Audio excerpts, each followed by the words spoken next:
Bonjour, aujourd'hui on va plonger dans l'histoire pour comprendre pourquoi les cours de langue ont autant changé au fil du temps.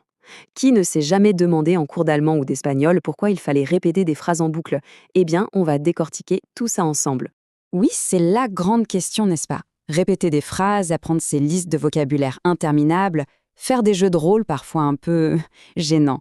Mais d'où viennent toutes ces méthodes? Et surtout, pourquoi est-ce qu'elles nous paraissent parfois si déconnectées de la vraie langue qu'on entend dans la rue? Pour comprendre le fin mot de l'histoire, il faut connaître un concept clé, la didactique. Non, ce n'est pas un grand mot, promis. C'est tout simplement la science qui se cache derrière chaque activité de la salle de classe, celle qui étudie la meilleure façon de transmettre un savoir, que ce soit pour les maths, l'histoire ou, ce qui nous intéresse, les langues.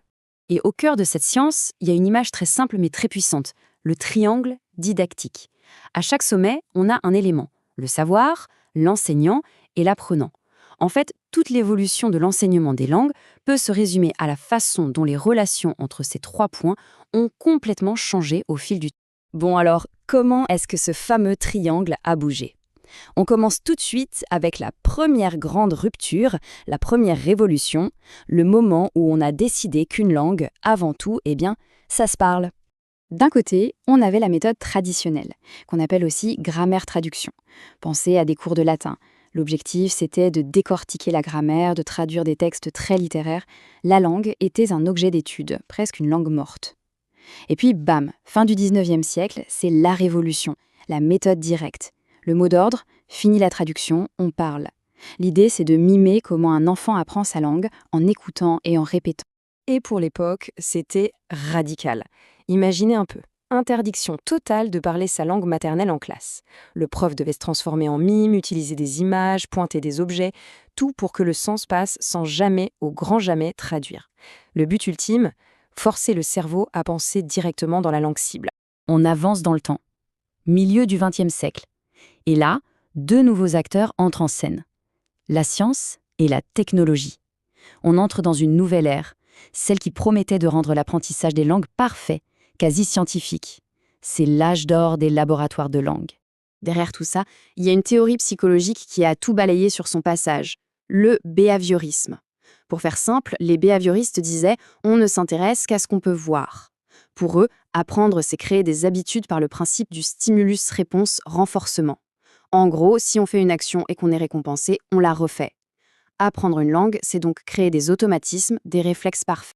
Et concrètement, ça donne quoi en classe? Ça donne le fameux exercice de la méthode audio-orale, le drill. Le principe est simple, on entend une phrase modèle, on la répète à l'identique et le prof valide. Attention, l'erreur est l'ennemi public numéro 1. Il faut la corriger tout de suite avant qu'elle ne devienne une mauvaise habitude. Oui, c'est très mécanique, mais le but était vraiment de graver les structures dans le cerveau. Après le son tout seul, on s'est dit « et si on ajoutait l'image ?» C'est comme ça qu'est née la méthode SGAV, pour Structuro-Global Audiovisuel. Un nom un peu barbare, mais qui a été hyper populaire en France. On projetait des petits films, des diapos avec des scènes de la vie de tous les jours. On voyait des gens au marché, on entendait le dialogue, et hop, le cerveau devait faire le lien direct entre l'image et les sons. Mais voilà, une question a commencé à se poser. C'est bien joli de répéter des phrases parfaitement en labo, mais est-ce que ça prépare vraiment à se débrouiller dans la vraie vie?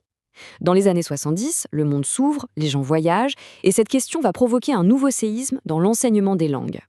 Cette frise, elle est super parlante, non? On voit bien comment tout s'accélère. Après des décennies obsédées par la structure parfaite de la langue, on arrive à ce fameux virage des années 70. Et là, un nouveau mot magique apparaît, l'approche communicative. Et là, c'est un changement de paradigme complet. L'objectif, ce n'est plus la phrase parfaite. L'objectif, c'est que le message passe. Se faire comprendre devient bien plus important que d'être grammaticalement irréprochable. La langue redevient enfin ce qu'elle est à la base, un outil pour interagir. Du coup, savoir parler une langue, ça ne veut plus dire la même chose. Ce n'est pas juste connaître la grammaire et le vocabulaire. Il faut bien sûr connaître les mots, mais aussi savoir s'adapter à la situation, quand dire tu ou vous par exemple, savoir organiser son discours. Et peut-être le plus important, savoir se débrouiller, reformuler, quand on voit que l'interlocuteur n'a pas compris. Et tout ça, ça nous amène tout droit à l'approche qui domine aujourd'hui, celle qu'on retrouve dans tous les cadres de référence européens et dans la majorité des manuels de langue moderne. Et là, on fait encore un pas de plus. La philosophie a encore évolué. L'apprenant, ce n'est plus seulement quelqu'un qui communique, c'est quelqu'un qui fait des choses, qui agit dans la société grâce à la langue. Le terme officiel, c'est un acteur social. Et en pratique, comment ça se passe? Eh bien, par une pédagogie de projet, par des tâches à accomplir. On n'apprend plus le vocabulaire du tourisme pour le plaisir de le réciter. Non, on l'apprend parce que le projet final, c'est de créer, en groupe, une vraie brochure pour sa ville. La langue devient l'outil pour réaliser quelque chose de concret. Ok, mais est-ce qu'on a tout mis à la poubelle, toutes les anciennes méthodes? Absolument pas. Aujourd'hui, le mot d'ordre, c'est l'éclectisme. Un bon prof, c'est un peu un chef cuisinier. Il va piocher les meilleurs ingrédients dans chaque méthode. Il peut faire un petit exercice de répétition pour la prononciation, puis enchaîner sur un jeu de rôle, le tout dans le cadre d'un grand projet final. Alors, après ce grand voyage dans le temps, la question à 1 million d'euros reste posée. Au final, existe-t-il une méthode parfaite? Ce tableau résume tout ça de manière hyper claire. On voit bien l'évolution du rôle de l'élève. Du récepteur passif, il devient un acteur social. Et le prof, lui, passe du détenteur du savoir à un manager de projet qui accompagne et qui guide. C'est une révolution complète de la salle de classe. La réponse, finalement, c'est qu'il n'y a pas une recette magique. Par contre, il y a une direction, une tendance de fond qui est très claire. On s'éloigne du modèle où le prof parle et l'élève écoute pour aller vers un apprentissage qui donne le pouvoir à l'apprenant d'utiliser la langue pour agir dans le monde réel. Et maintenant, forcément, on est obligé de se projeter.